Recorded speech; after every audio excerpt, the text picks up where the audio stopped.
자, 아까 프로이트 얘기하다가 제가 잠깐 멈췄는데요.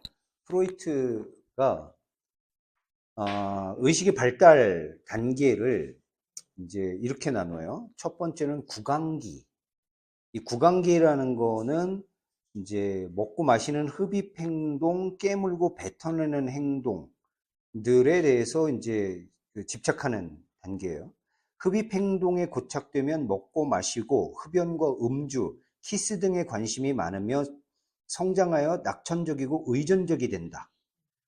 이가 나올 때 깨물고 뱉어내는 등 입에 공격적인 행동이 나타나는데 여기에 고착되면 성격적으로 적대감, 질투, 냉소적, 비관적, 공격적이 되고 남을 통제하려고 한다라고 해요.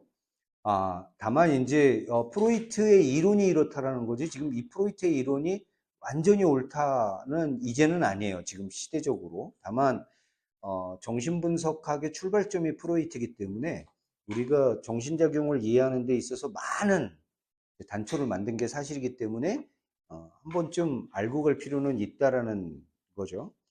두 번째 시기는 학문기예요.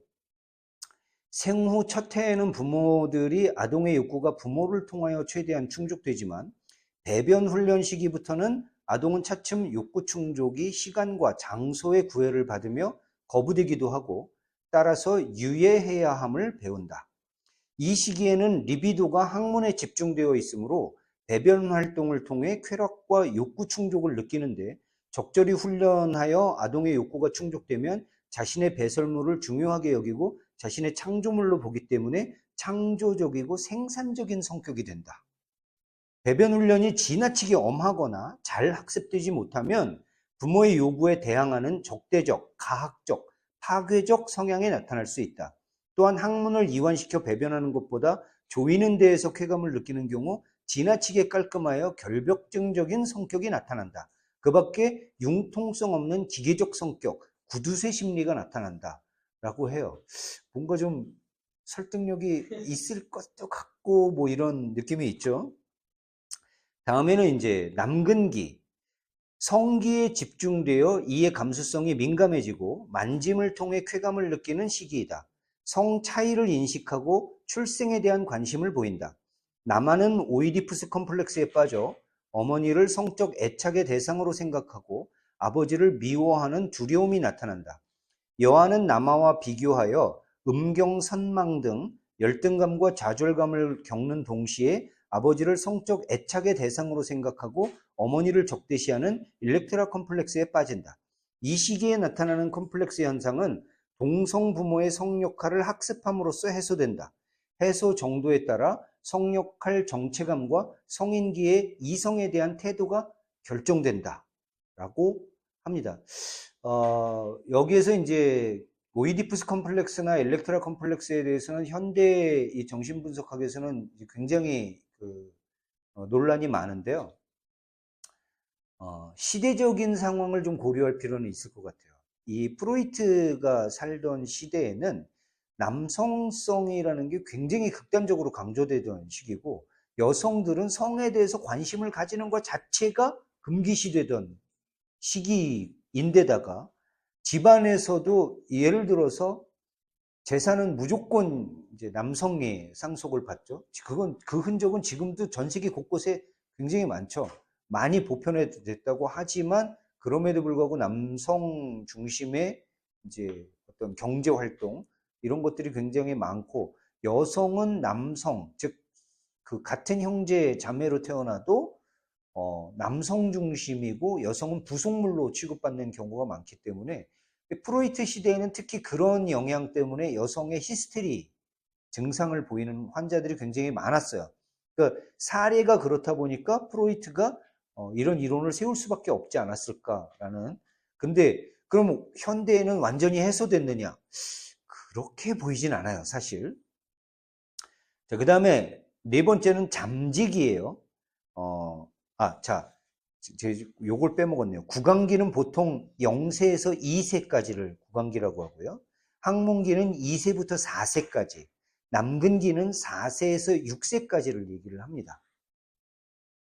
그리고 이제 잠재기는 6세에서 12세까지인데 초등학교 시기부터는 성적 요구의 만족이 신체의 특정 부위의 자극이 아니라 친구관계, 취미활동, 스포츠 등 사회적 활동을 통해 이루어진다. 이 시기에는 쾌락 원칙을 버리고 현실 원칙을 따르며 아버지의 권위와 금지 또는 양심에 따라 사회적, 도덕적 자아를 형성하게 된다. 요걸 락항은 어떤 식으로 얘기하느냐 하면 상징계로 들어갔다고 얘기하죠.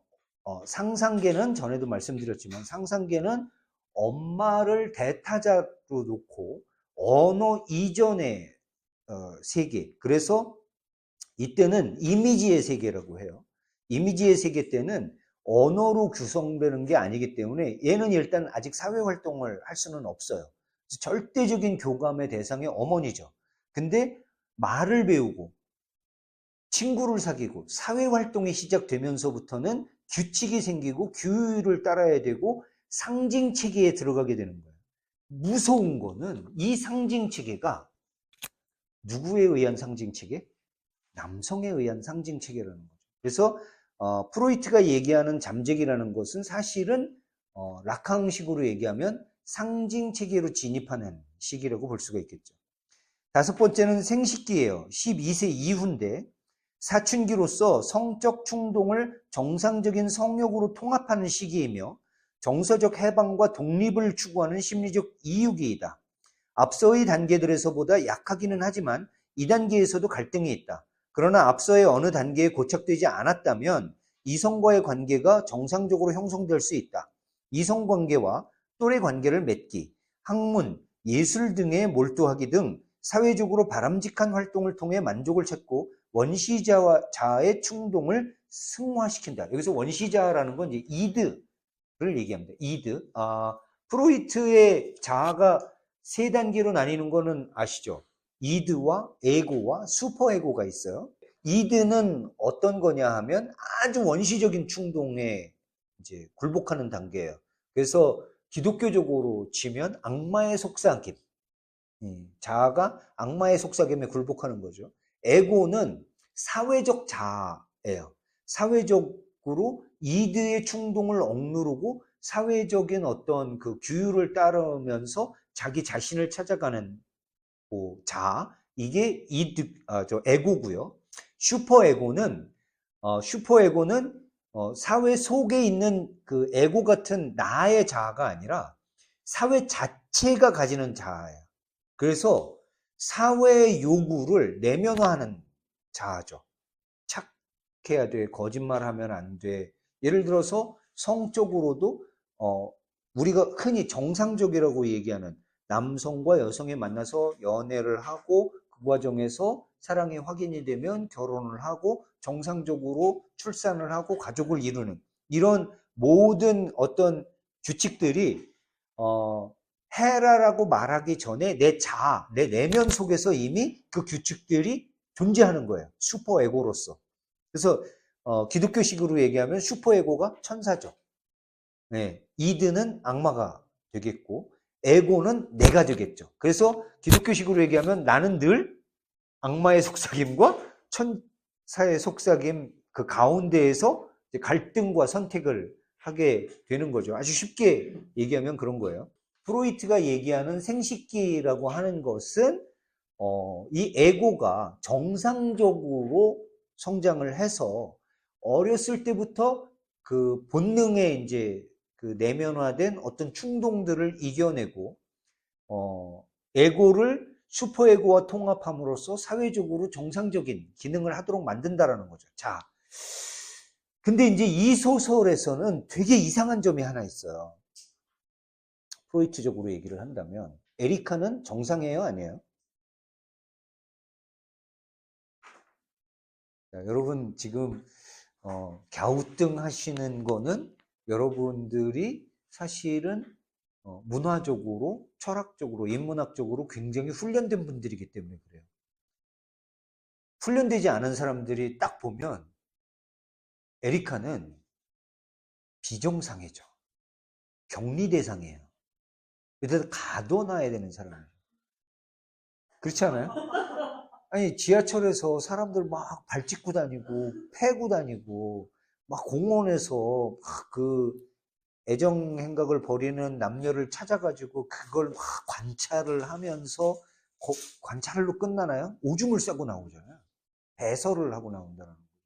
이 배설이라는 게 카타르시스라는 말이 배설에서 나온 말이에요. 카타르시스라는 것은 프로이트식과 얘기하는 카타르시스는 승화, 배설을 통해서 이 배설을 오히려 예술적이고 사회적인 것으로 더 높은 차원으로 끌어올리는 승화의 과정이 카타르시스인데, 에리카의 카타르시스는 그런 게 아닌 것 같아요. 굉장히 동물적이고, 에리카가 이제 소변이 마렵다, 막 뜨거운 것이 몸 안에 가득 차가지고 이걸 쏟아내야만 하는데 이 쏟아낼 곳을 마땅하게 찾지 못할 때, 특히 그 2번 그런 장면이 나와요. 한 번은 풀숲에서 애정행각을 벌이는 남녀를 만났을 때 그걸 참지 못하고 배설을 해버리죠.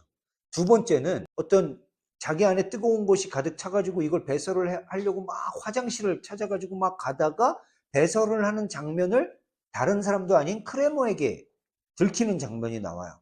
근데 이럴 때도 보면 이게 뭔가 승화된다라는 느낌은 전혀 없죠. 굉장히 동물적이고 불쾌하고 더럽게 묘사가 되고 있어요. 이런 걸 보면 에리카는 사실 프로이트식으로 얘기하는 이런 생식기를 지난 어떤 정상적인 범위에 들어가는 사람이 아닌 것으로 보이는 거죠. 그런데 엘프레드 옐리네크는 과연 에리카를 비정상적인 인간으로 그린 것일까? 라는 질문이 떠올라요. 저는 이 부분이 바로 페미니즘의 영역으로 이 소설이 진입하는 부분이라고 생각을 합니다. 우리가 정상이냐 비정상이냐를 나눌 때 그 기준이 뭐냐라는 거죠. 그 기준이 굉장히 남성적인 기준이라는 거예요. 남성의 시각에서 성적 대상화한 여성에게 요구되는 것들이 뭐예요? 일단 정숙하고 순결하고 깨끗하고 순수하고, 그죠? 여성분들이 살아가면서 이 모든 것들이 지키기 쉬운가요? 지키기 쉽지 않아요. 남성들은 보면 이런 거에서 이런 걸 사회적으로 남성들은 요구한다라고 얘기를 하고 사회 규범이라고 얘기를 하면서 남성들은 상대적으로 어때요? 굉장히 자유롭죠. 굉장히 자유로워요. 자, 여성이 몸을 파는 공간은 전 세계적으로 굉장히 많습니다. 공식화되어 있는 경우도 굉장히 많고요. 근데 남성이 여성을 대상으로 몸을 파는 공간은 상대적으로 굉장히 은폐되어 있어요. 아예 찾아보기 힘든 사회도 굉장히 많고, 있더라도 굉장히 은폐되어 있고 숨기려고 하죠. 안톤 체홉의 그 단편에 보면 아버지가 아들을 성인식을 시켜준다고 하면서 창녀의 집에 데려가서 아들이 이제 성적인 경험을 시켜주도록 하는 그런 희곡도 있어요. 되게 코믹하고 굉장히 자연스럽게 이야기들이 펼쳐지는데, 여성의 입장에서 보면 이게 자연스러운 얘기인가요? 결코 자연스러울 수 없는 얘기예요. 그런데 남성적인 사회의 시각으로 볼 때 이런 것조차도 좀 파격적으로는 느껴지지만 그렇다고 해서 금기로 여겨지진 않는다라는 거죠. 이런 어떤 시각들 전체가 다 정상이라고 하는 어떤 기준을 남성의 시각으로 정해놓은 거예요. 그러면 엘프레드 옐리네크가 글을 쓸 때 칼 같은 글쓰기를 한다라고 얘기를 했어요. 엘프레드 옐리네크는 여성이라고 하는 어떤 구멍, 여기서 구멍은 에리카가 몸에 내려고 하는 구멍과는 다릅니다. 여기서 구멍은 어떤 거냐면 남성의 상징 체계로 만들어져 있는 사회 체계 속에서 여성은 기표화되지 못한다라고 해요. 자, 여러분 기표와 기의라는 말 많이 들어보셨죠? 기의라는 것은 어떤 언어가 가지고 있는 숨은 뜻이라는 의미도 되지만 어떤 상징 체계의 그 상징 체계가 상징하고 있는 본질을 의미하기도 해요. 그런데 기표화되지 못한다라는 것은 기의 자체를 상실하는 거예요. 여성이 기표화되지 못했다라고 하는 것은 남성 중심 사회에서 여성은 어떤 목적성 도구로서 기능할 뿐이지 자기 주체를 드러낼 수 있는 장치를 애당초 부여받지 못했다는 뜻이에요. 이 속에서 여성의 이야기를 여성이 해야 된다 그러면 결국 여성이 뭘 쓸 수밖에 없어요? 남성적 기표를 써서 이야기를 할 수밖에 없어요. 그러니까 여성에 대해서 이야기하는 모든 과정이 다 어떻게 돼요? 뒤죽박죽이고 모순으로 가득 차고 기존의 기표와 기의가 의미하는 상징 체계를 뒤흔들고 폭력적으로 그 세계에 침투해 들어가는 방법 말고는 여성이 여성을 중심으로 글을 쓸 방법이 없다고 옐리네크는 얘기를 하는 거예요. 여성이 남성의 언어로 남성의 기표와 기의를 가지고만 글을 쓰게 되면 어떻게 되느냐?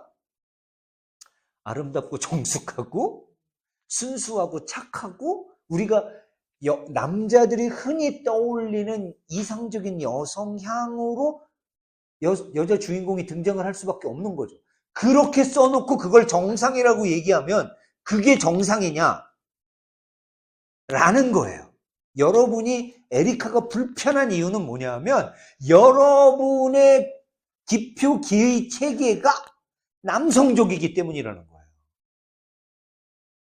여러분은 여성으로서 이 글을 읽고 있음에도 불구하고 누구의 시각으로 읽고 있느냐? 남성의 시각으로 읽고 있기 때문에 불편하고 비정상적으로 보인다라고 하는 거예요.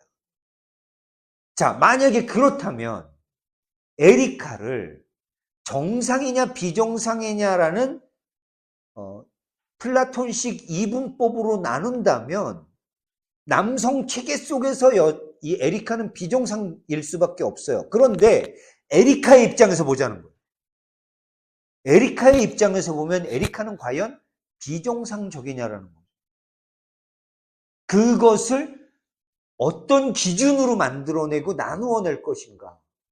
이게 제가 계속 우리 북클럽을 하면서 계속 그 말미해드리는 말씀이 있어요. 책을 읽는다는 행위는 답을 얻어내는 행위가 아니라 뭐라고요?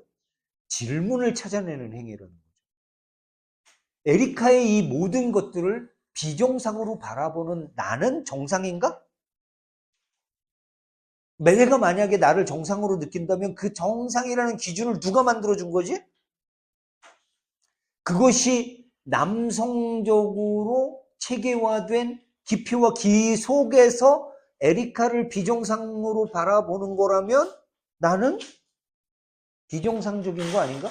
이 소설을 보는 남자들은 전부 자기가 비정상이라고 느껴야 돼요. 왜냐하면 여성의 얘기를 여성의 입장에서 썼는데 이게 불편하고 기이해, 불쾌해. 내가 천상 없는 남자의 시각을 가지고 있구나.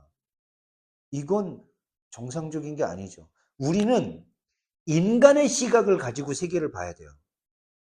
그런데 이 세계는 남성의 시각만으로 만들어져 있다는 거예요. 자, 그래서 여기에 비트겐슈타인이 등장을 합니다. 비트겐슈타인은 오스트리아 사람이에요. 니체하고 비슷한 시기를 살았던 사람입니다. 니체보다는 좀 후배죠. 니체보다는 후배인데 비트겐슈타인의 아버지가 어떤 사람이냐면 유태인인데 유태인들은 유럽에서 성을 가질 수가 없었어요. 유태인은 말하자면 식민지 시대의 조선인과 비슷한 지위를 가지고 있어요. 유럽 사회에서. 집시, 유태인 이러면 배척되는 이제 존재들이에요. 제가 전에 말씀드렸죠. 지난 시간인가 지지난 시간에 근대 사회의 대부분의 유럽 국가 지도자들은 서로 다 친인척간이라고 얘기를 했죠. 합스부르크가라고 하는 게르만 그 종족의 귀족 중에 합스부르크가가 가장 권세가 많았고 가장 왕과 왕비를 많이 배출했던 가문이에요. 이때 당시 오스트리아는 합스부르크가의 끝물입니다. 그 오스트리아 빈에서 태어난 사람이에요. 비트겐슈타인은. 비트겐슈타인의 아버지는 유태인으로서 원래 성이 없었어요. 비트겐슈타인의 할아버지는 유럽의 비트겐슈타인이라는 귀족 가문의, 게르만족 가문의, 독일인 가문의 토지 관리인이었어요. 근데 일을 너무 잘한 거야. 그래가지고 주인이, 우리나라도 옛날에 그 노비들이 성을 받을 때 어떻게 줘요? 노비를 해방 문서, 너는 이제부터 노비가 아니다 라고 문서를 주면서 집안에서 공을 세운 노비한테 자신의 성을 주어가지고 방계로 살게 해요. 똑같이 이 비트겐슈타인 할아버지인가 아버지인가가 일을 너무 잘해가지고 비트겐슈타인이라는 성을 받아서 나온 거예요. 근데 우리가 알고 있는 이 비트겐슈타인은 루드비 비트겐슈타인인데, 이 비트겐슈타인의 아버지가 낳은 자식들이 8명이에요. 3명의 이제 여성 비트겐슈타인이 있고 5명의 남성 비트겐슈타인이 있는데, 비트겐슈타인 위로 있는 형 중에 3명이 다 자살을 합니다. 왜냐? 아버지가 비트겐슈타인 귀족 가문에서 나와가지고 미국으로 가서 장사를 하다가 철강 산업이 되겠다고 생각을 한 거예요. 그래가지고 오스트리아로 돌아와서 철강 산업을 일으키는데 이게 어마어마한 부를 만들어냅니다. 그래서 비트겐슈타인 자신이었나 비트겐슈타인의 형제가 입학을 할 때 아버지가 입학금으로 금을 1.5톤을 줬다는 얘기가 있어요. 그런 부자였는데 가정교육을 시켰어요. 왜 가정교육을 시켰느냐? 중세시대에는 학교라는 게 없었고 근대시대에 학교라는 게 생기는데 귀족 자제들은 학교를 갈까요, 안 갈까요? 학교는 서민들을 위한 곳이에요. 서민을 위한 교육기관이고, 다 귀족들은 선생을 불러다가 가르쳤죠. 옛날부터 고대 로마 시대부터 가정교사가 있는 집안은 다 귀족 집안이에요. 아리스토텔레스도 다 가정교사 출신이에요. 가정교사가 있다는 건 굉장히 귀족 집안이죠. 근데 이제 비트겐슈타인의 아버지도 자식들을 귀족처럼 키우고 싶었던 거예요. 그래서 궁전이었어요. 집이. 실제로 비트겐슈타인이 태어난 집을 보면 어마어마한 베르사유 궁전 같은 그런 어마어마한 저택에서 태어났어요. 그런데 이 시대에는 어떤 게 유행이었느냐면, 오토모라는 사람이 책을 딱 한 권 쓰고 21살에 자살하는 사람이 있는데, 이 사람의 유서가 천재가 아니면 죽음을, 이라는 게 유서였어요. 근데 그 당시에는 귀족 가문에서 공부를 한 이 젊은이들은 천재가 목표야. 천재가 되는 게. 예술의 천재가 되건 뭐의 천재가 되건 천재가 되는 게 목표인데, 형은 엄청나게 그림을 잘 그렸다는데, 음악을 잘 그렸다. 예술가 쪽으로 되게, 엄마가 또 음악가예요.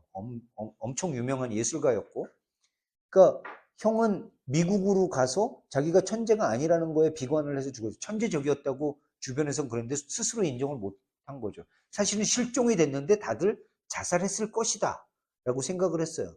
그 둘째, 셋째 다 자기가 천재가 아니라는 사실에 비관해서 자살을 했어요. 비트겐슈타인도 평생의 목표가 천재가 되는 거였어요.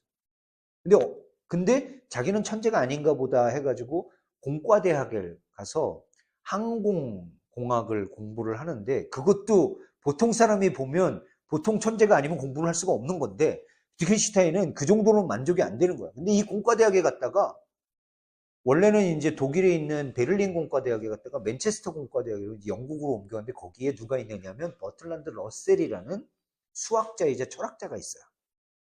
러셀이라는 사람이 쓴 수학의 원리라는 책을 딱 봤는데 철학서인 거야.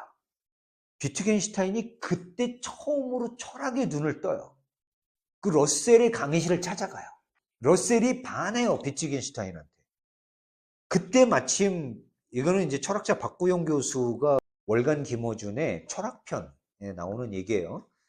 거기서 박구용 선생이 얘기를 한 얘기인데, 박구용 교수가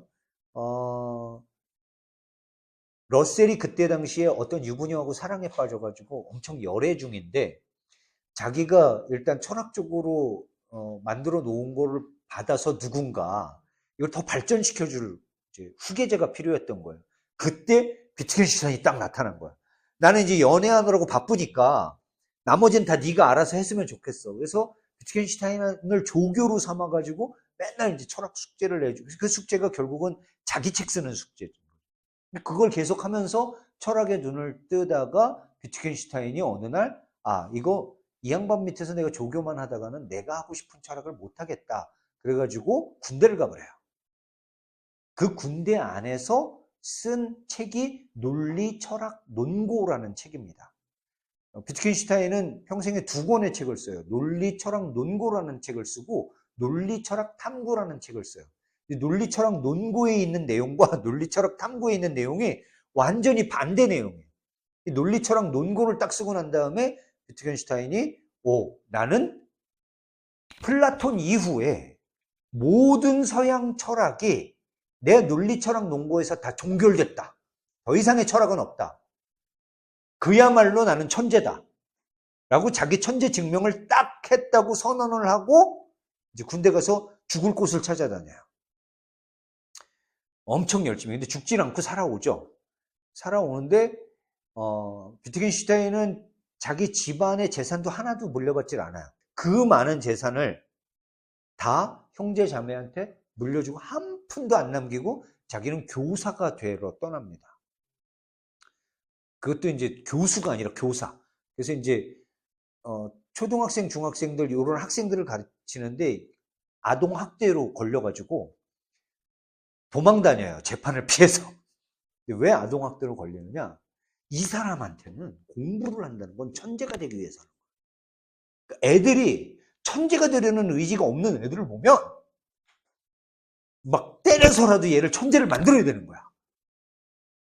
그 부모 입장에서는 화가 나는 거죠. 그래서 고소당하고 그래서 이제 아동학대로 걸려가지고 막 도망을 다니고 이러다가 이제 어디로 가? 러시아 쪽으로 갔던 거 어디로 가가지고 하여튼 거기에서 이제 시골 생활을 하면서 자기가 그 전에 썼던 그 논리 철학 논고가 이게 다 엉망이었구나. 그래서 그 논리 철학 논고에 대해서 반대하는 글을 쓴 게 논리 철학 탐구예요. 근데 앞에 건 왜 논고고 뒤에 건 탐구냐? 비트겐슈타인이 말년에 들어서 철학의 세계는 끝이 없다는 걸 깨닫고 언어의 세계는 끝이 없다는 걸 깨닫고 자기가 종결할 수 있는 게 아니라는 걸 깨닫고 철학을 그냥 탐구만 한 거예요. 탐구는. 논고에서는 이게 결정이야. 더 이상의 이론은 없어. 그러고 딱 종결을 해서 이론이 된 거. 그래서 논고고. 이 논리철학 논고를 추앙하는 비트겐슈타인 학파가 있고요. 논리철학 탐구를 추앙하는 비트겐슈타인 학파가 있어요. 지금도 두 학파는 싸워요. 서로 논쟁을 해요. 그만큼 비트겐슈타인은 현대 철학에서 굉장히 중요한 사람인데 이 비트겐슈타인이 이제 왜 중요하냐? 논리철학 논고에 보면 비트겐슈타인은 언어는 세계의 그림이다 라는 얘기를 해요. 언어는 세계의 집이다. 언어는 또 다른 세계다라는 의미예요. 여기에서 이제 비트겐슈타인이 한 그 정의 중에 이런 정의가 있어요. 세계는 사실의 총합. 여기서 빠진 게 뭐냐면 사물이 아니라 사실의 총합이다 라는 얘기를 해요. 이게 무슨 얘기일까요? 이게 무슨 얘기일까요? 자, 상희 씨. 상희 씨는 여기 있어요, 없어요? 자, 이게 비트겐슈타인식 질문이에요. 아까 코뿔소가 있을까, 없을까? 비슷한 거예요. 상희 씨는 여기에 있을까요? 정말로? 물리적 존재, 물리적 세포를 이루고 있는 존재로서의 상희 씨는 여기 분명히 있어요. 그걸 부정하는 건 아니에요. 그런데 박상희라고 얘기할 때 그 상희가 누구냐를 물어보는 거예요. 키 몇 센치에 몸무게 몇 킬로그램에 박상희를 물어보는 것이 아니라 박상희는 누구인가를 물어보는 거예요. 이때 그 누구는 박상희의 내면에 있는가 외부에 있는가를 물어보는 거예요. 질문이 좀 어려워요? 우리 사르트르로 잠깐 돌아가 봐요. 사르트르가 실존은 본질에 우선한다라고 얘기를 했죠. 근데 우리가 우리 존재를 확인하는 방법은 뭐예요? 우리는 관계를 통해서 확인해요. 우리 존재를. 자, 엄마 아빠가 나를 대하는 방식과 내가 엄마 아빠에게 대응하는 방식 때문에 엄마 아빠에게 아들 박상훈이라고 하는 존재가 드러나는 거예요. 근데 우리 부모님, 우리 어머니 아버지는 절대로 알 수 없는 존재가 어떤 존재냐면 회사 안에 박상훈이라는 존재와 내 친구 A를 만났을 때, 예를 들어서 서승현을 만났을 때 박상훈이라는 존재와 한석현을 만났을 때 박상훈이라는 존재는 우리 부모님은 알 도리가 없어요. 집안에서 내가 집사람하고 살면서 드러나는 나의 존재를 우리 부모님이나 내 친구 석현이나 내 친구 승현이는 알 방법이 없어요. 내 딸 박다은은 부부로서 내가 집사람하고 있는 장면을 목도한 순간들이 몇 개가 있기 때문에 부부로서 박다은이 인식하는 건 박다은이 목격한 그 순간들에서 유추한 어떤 존재만 있는 거예요. 실제 집안에서 일어나는 나의 오형미의 대상으로서의 박상훈은 박다은이 알 방법이 없어요. 그럼 상희 씨는 여기 있어요, 없어요? 이런 질문이에요. 그러니까 모든 존재라는 것은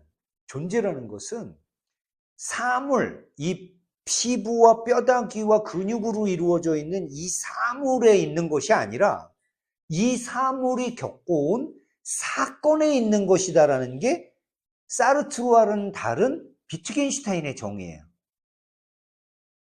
이게 세계는 사물이 아니라 사실의 총합이다. 다른 말로 하면 사건의 총합이다라고 할 수 있는 거죠. 자, 어떤 돌이 있어.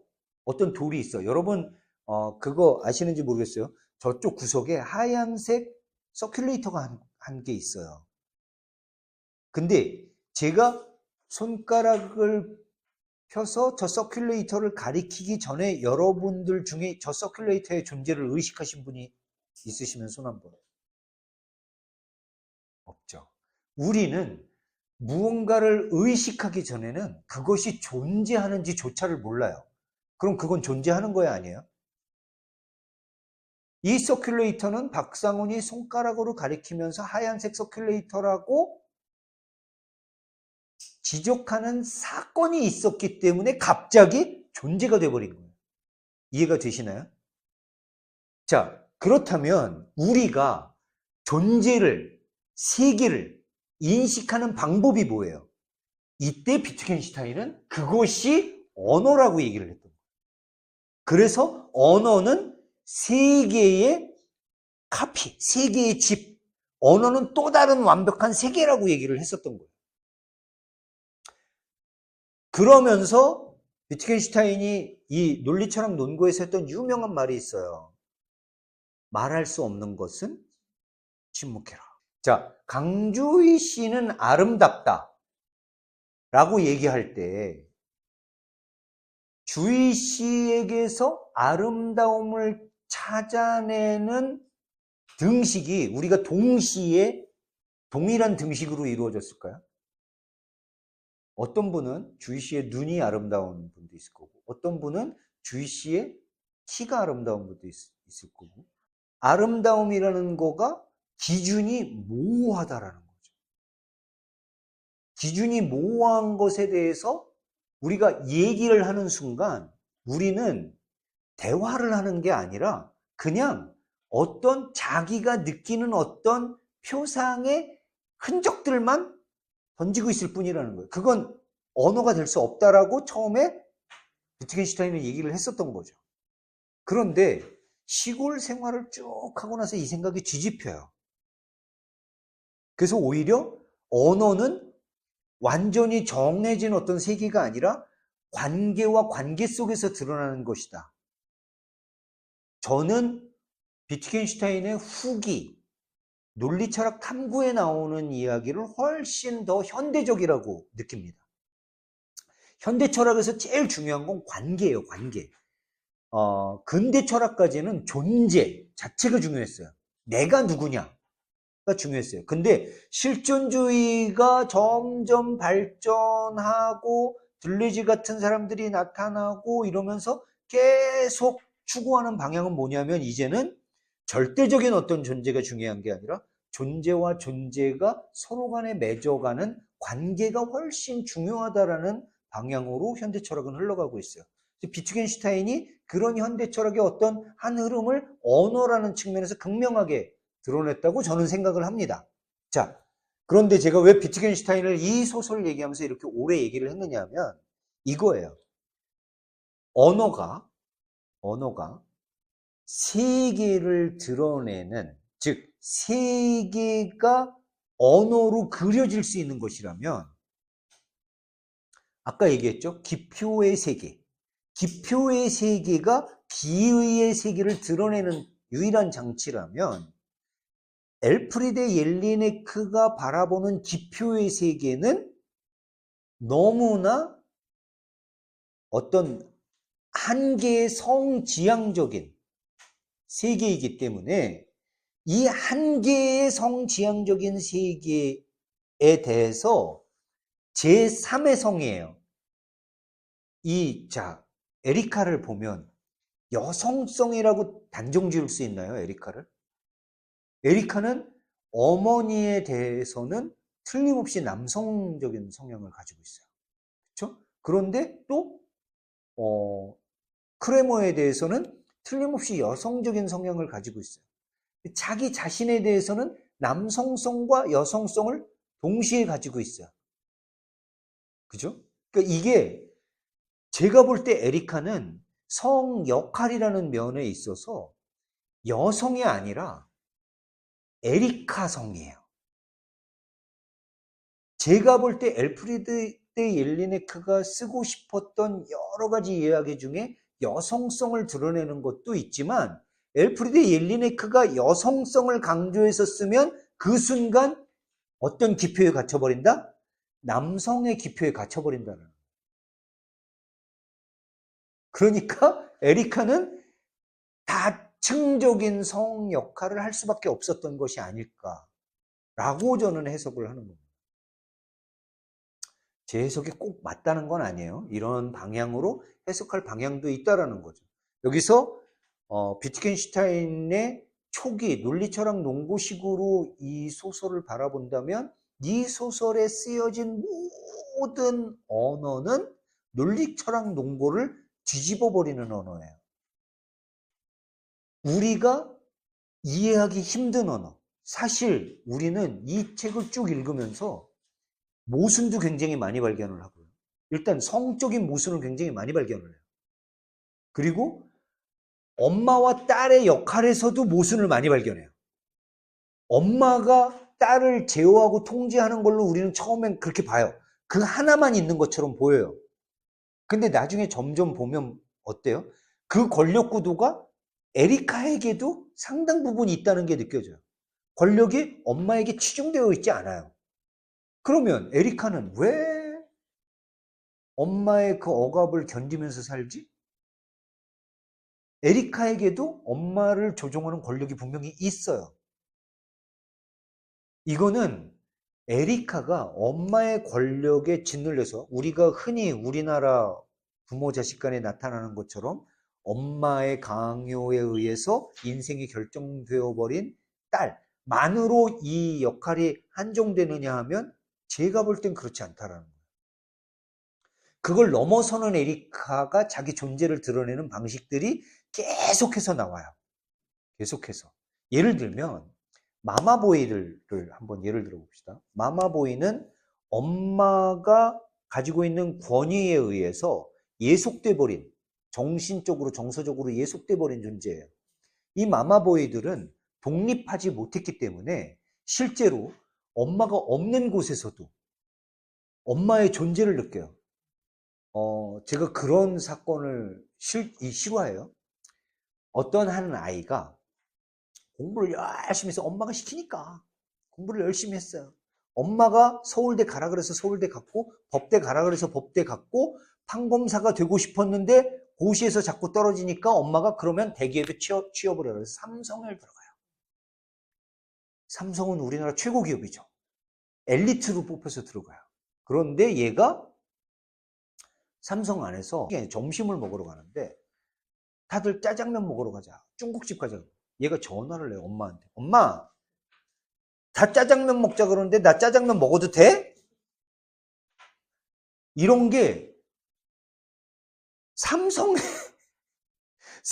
직원들끼리 밥을 먹으러 가는데 얘가 뭐만 있으면 엄마 뭐 하자 그러는데 나 해도 돼? 엄마 뭐 이거 있는데 부장님이 뭐라 그랬는데 나 어떻게 해야 돼? 계속 엄마랑 전화를. 결국은 도태돼요. 그래서 중소기업으로 자리를 옮깁니다. 실화예요, 실화. 중소기업에선 버티겠어요? 삼성맨이잖아.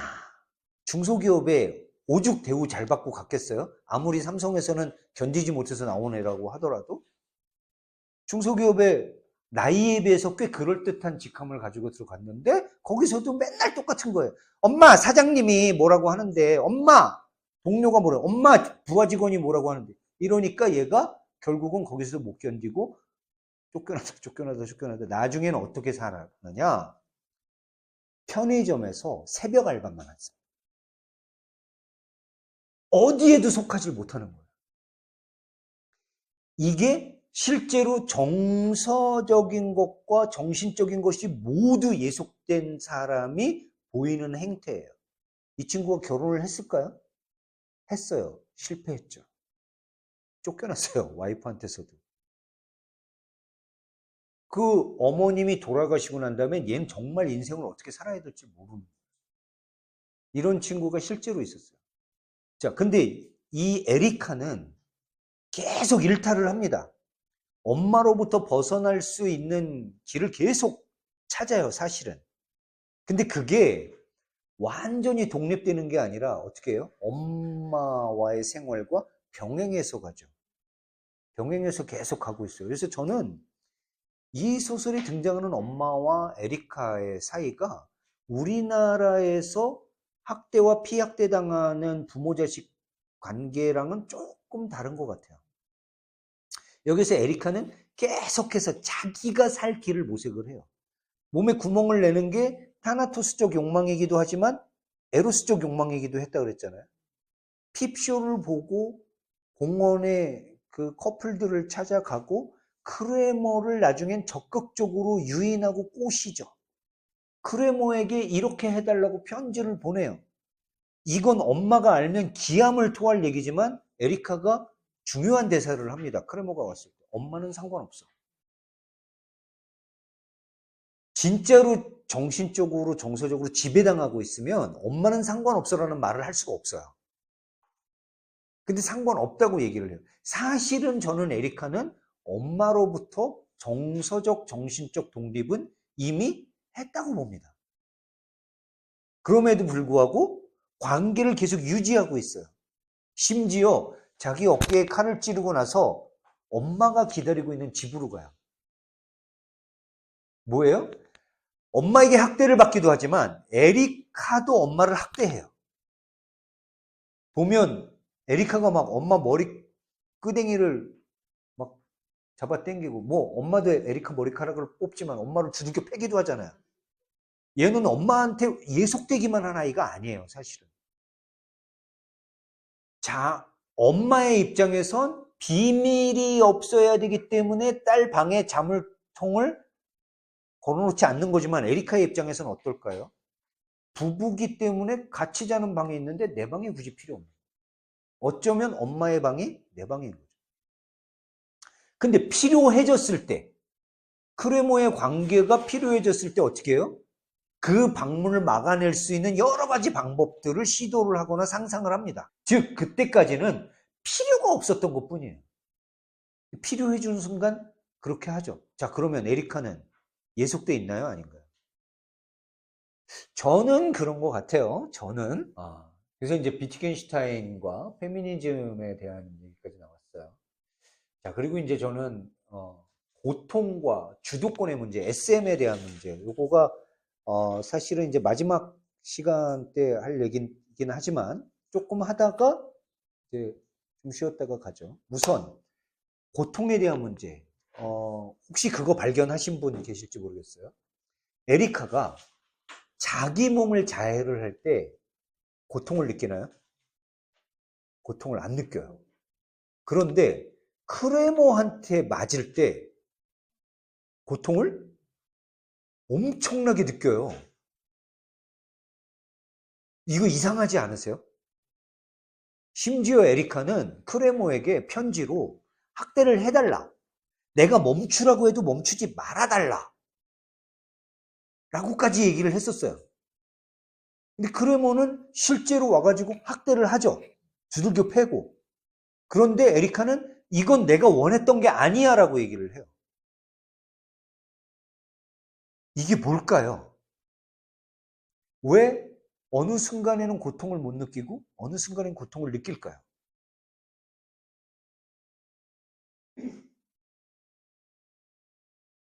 일단 여러분들이 이 질문에 대해서 한번 각자의 답변을 한번 좀 찾아봤으면 좋겠어요.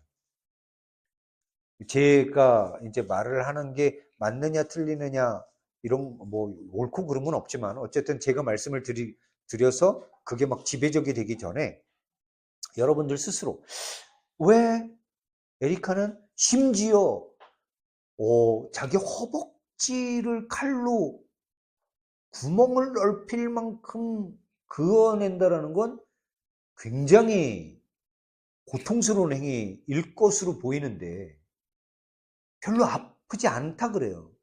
고통을 못 느낀다고 얘기를 해요. 그리고 마지막 장면에서 어깨를 푹 찔렀을 때도 고통은 없었다라고 얘기를 해요. 피는 줄줄줄 흘리는데.